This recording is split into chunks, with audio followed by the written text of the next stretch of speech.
بسم اللہ الرحمن الرحیم۔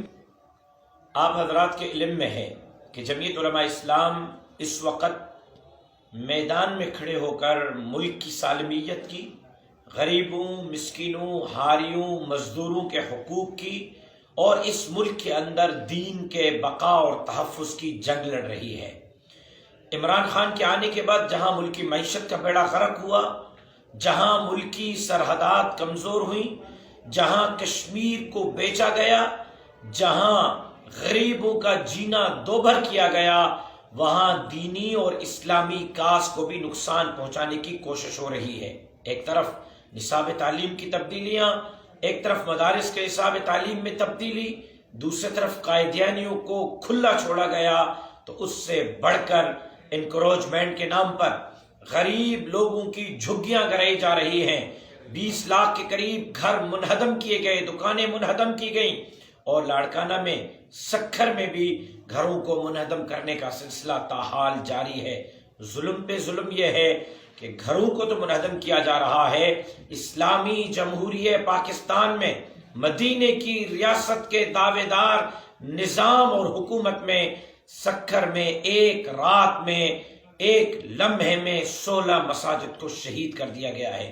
وہ مسجد جو انگریز گرانے آئے تھے، انگریز نہیں گرا سکے۔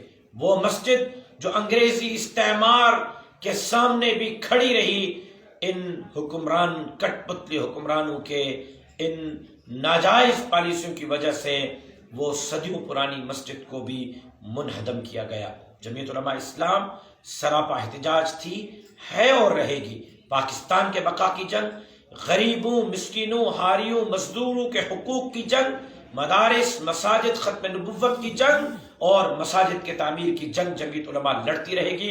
سکھر میں جن مساجد کو شہید کیا گیا ہے، ان مساجد کو فوری طور پر تعمیر کیا جائے، اگر نہیں تو پھر ہم کسی سخت رد عمل دینے پر مجبور ہوں گے، اور کسی بھی سخت رد عمل دینے سے گریز نہیں کریں گے۔ کل بروز جمعہ انشاءاللہ العزیز اس منہدم شہید کی جگہ پر جمعیت علماء اسلام کے مرکزی اور صوبائی نائب امیر خانقاہ حالجی شریف کے چشم و چراغ حضرت سائیں عبدالقیوم حالجوی صاحب جمعہ پڑھائیں گے، ان کی امامت میں جمعہ ہوگا۔